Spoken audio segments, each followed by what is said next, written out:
Assalamualaikum warahmatullahi wabarakatuh. Perkenalkan, nama saya Mudaib, salah satu mahasiswa PPG 2021 pada Universitas Islam Negeri Raden Masaid, Surakarta. Pada kesempatan kali ini, saya akan menampilkan video PPL pelajaran fikih kelas 10 pada Madrasah Aliyah PKNU Cikijing. Pada kesempatan kali ini, saya melakukan pembelajaran melalui video aplikasi conference Zoom. Dan pada kesempatan kali ini juga, siswa akan menyimak pelajaran melalui share screen pada aplikasi Zoom. Demikian, selamat menyaksikan. Semoga bermanfaat untuk kita semua.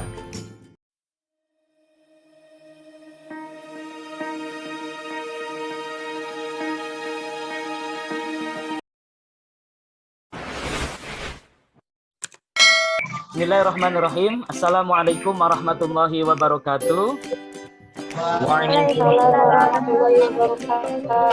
Apa kabar anak-anakku sekalian?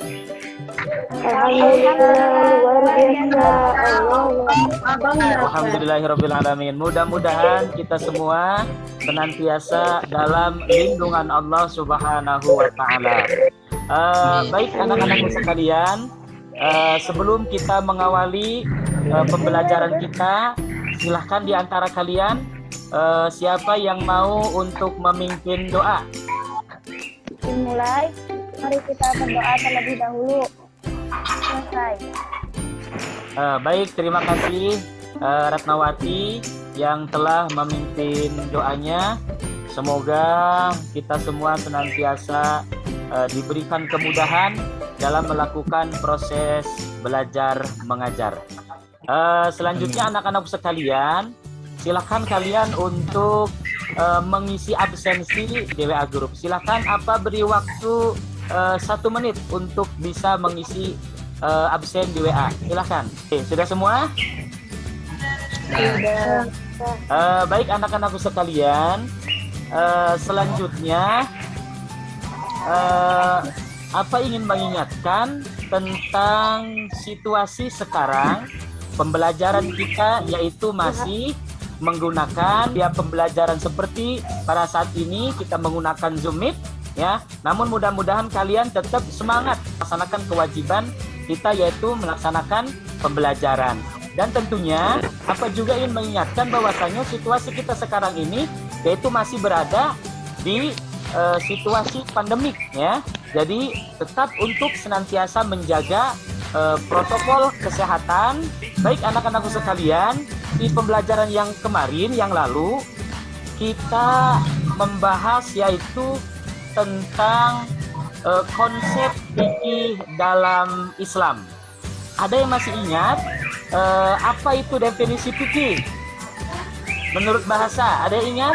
Saya, Pak. Oh, silakan Milda Nuraini.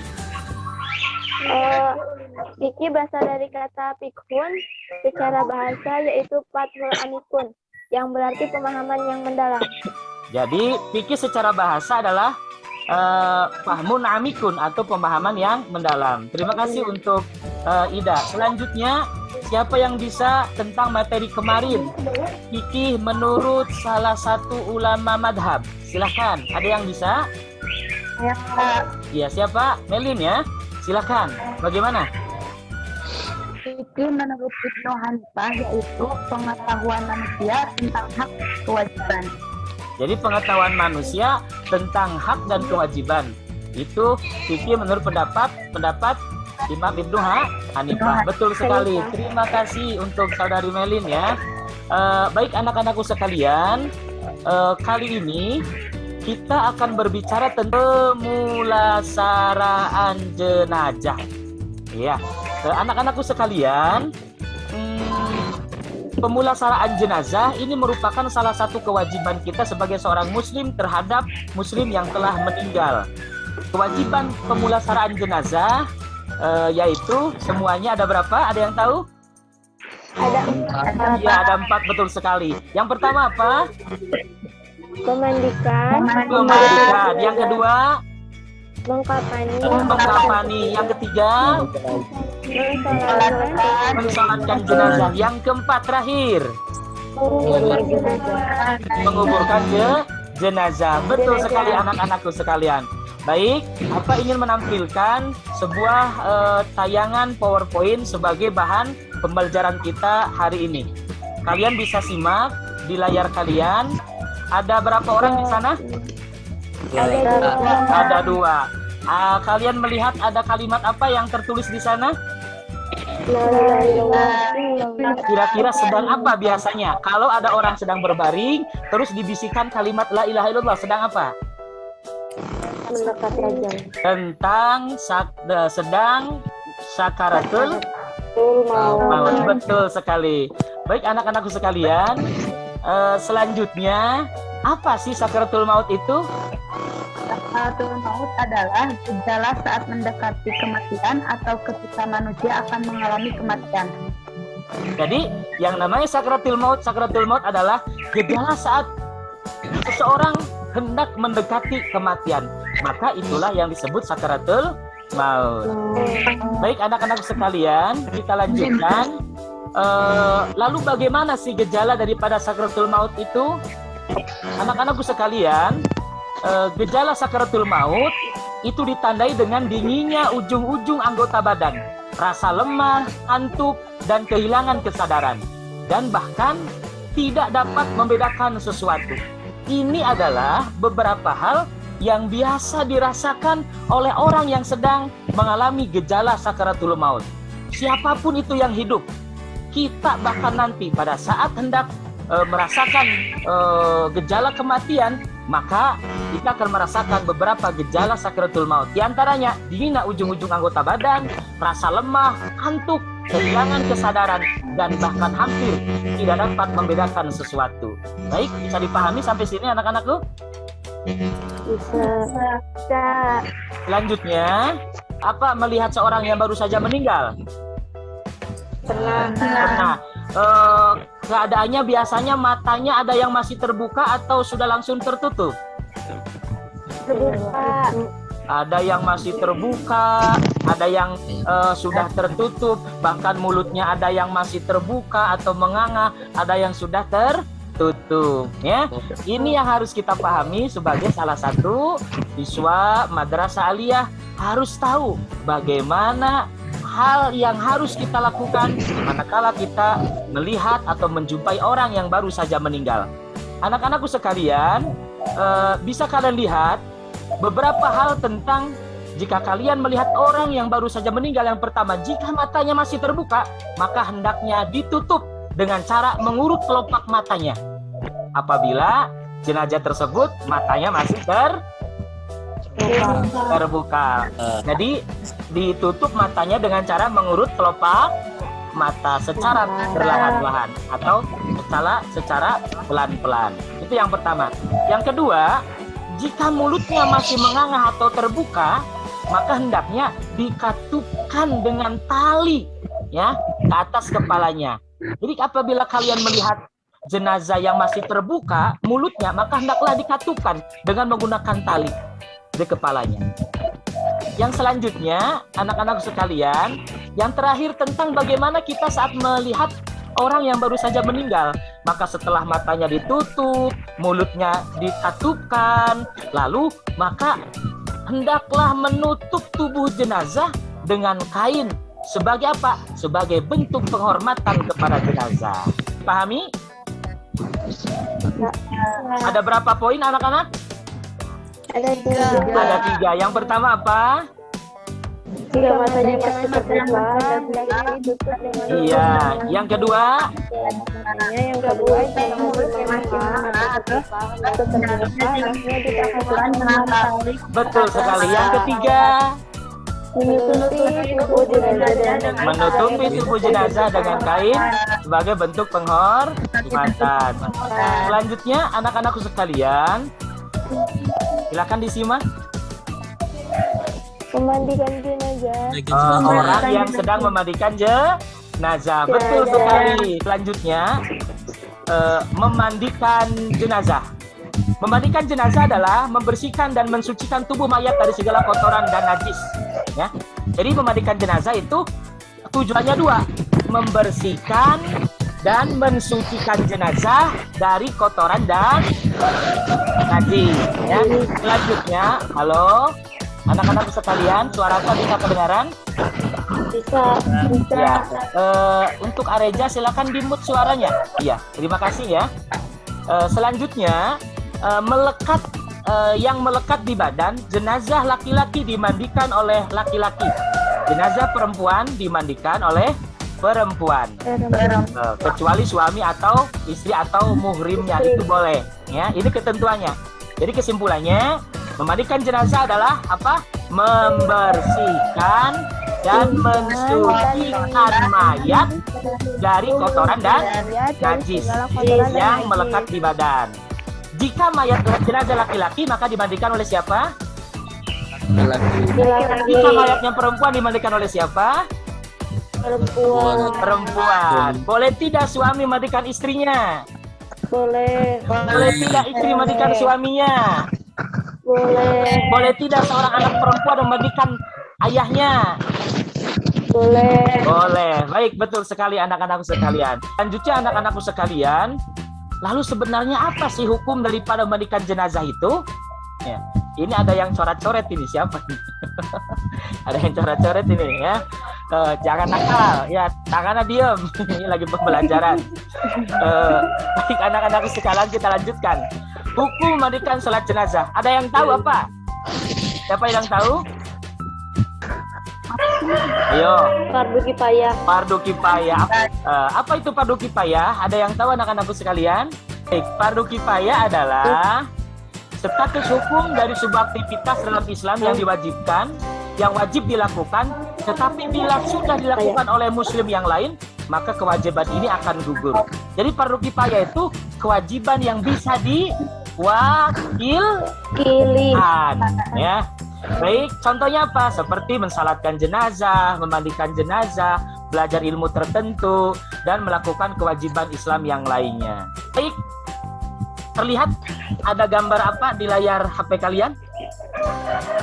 Duit, ada gayung. Gayung, terus sabun, terus Jeruk nipis. jeruk nipis. Bukan buat nyambel nih, ya. Sarung tangan. Sarung tangan. Apalagi? Ini ada kayu. Kayu apa nih? Warna kuning. Induk siwak nih. Kayu. Iya. Kira-kira dalam pikiran kalian ini alat-alat apa? Buat mandiin jenazah. Mandiin jenazah atau mandiin mantan nih? Jenazah. Mandiin jenazah ya.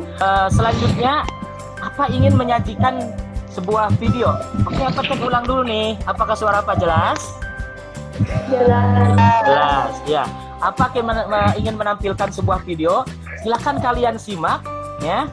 Lalu, apa ingin salah satu kalian untuk bisa memaparkan, ya, tentang video tersebut, menjelaskan tentang apa?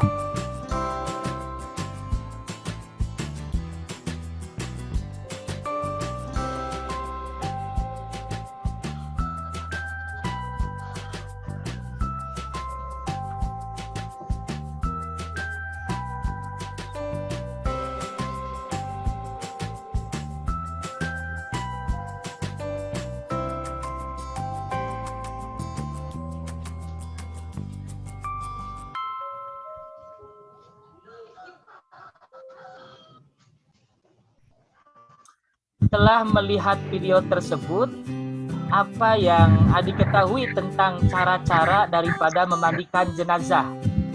Silahkan adik. Dan setelah itu mungkin dalam tabur harus ya tahu cairan tabur, cairan ini. Nah, setelah dimandikan selesai, kemudian kain kapan kain bisa di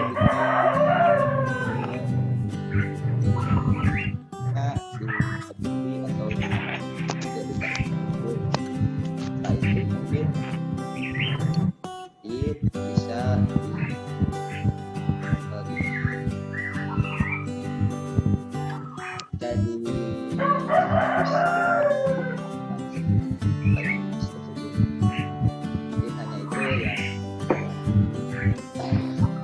Ya, terima kasih ya buat adik ya yang telah memberikan tanggapan dari video yang baru saja kita simak bersama-sama.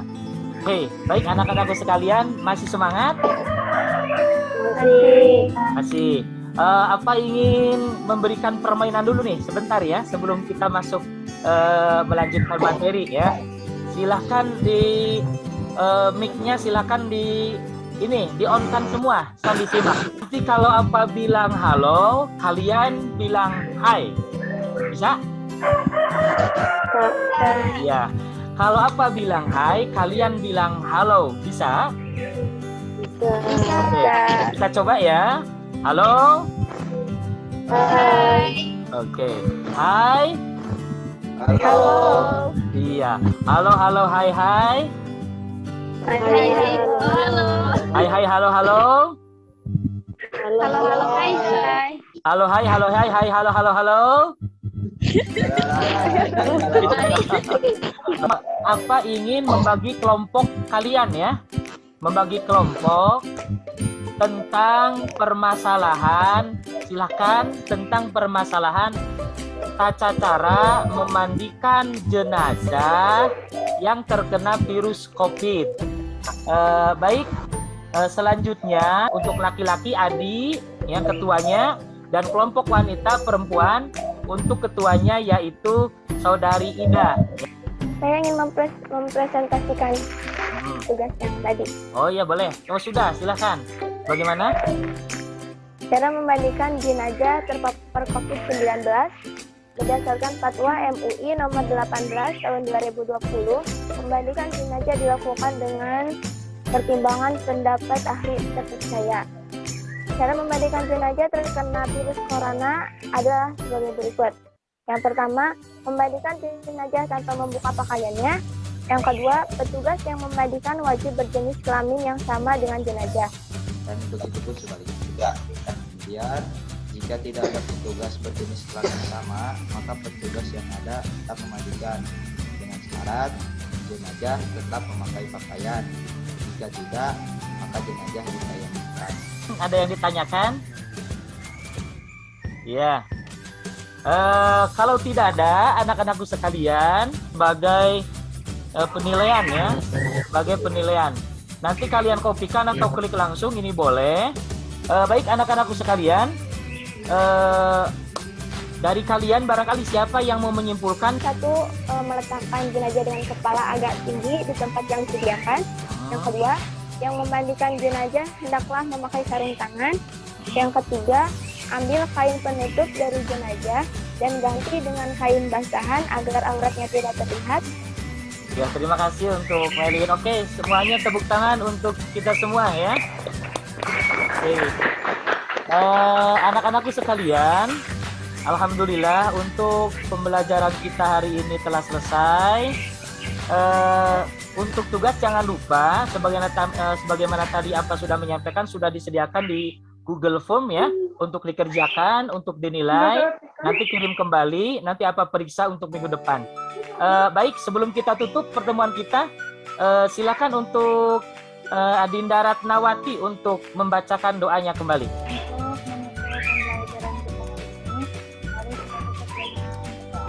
Doa dimulai. Selesai. Ya, alhamdulillahirobbilalamin.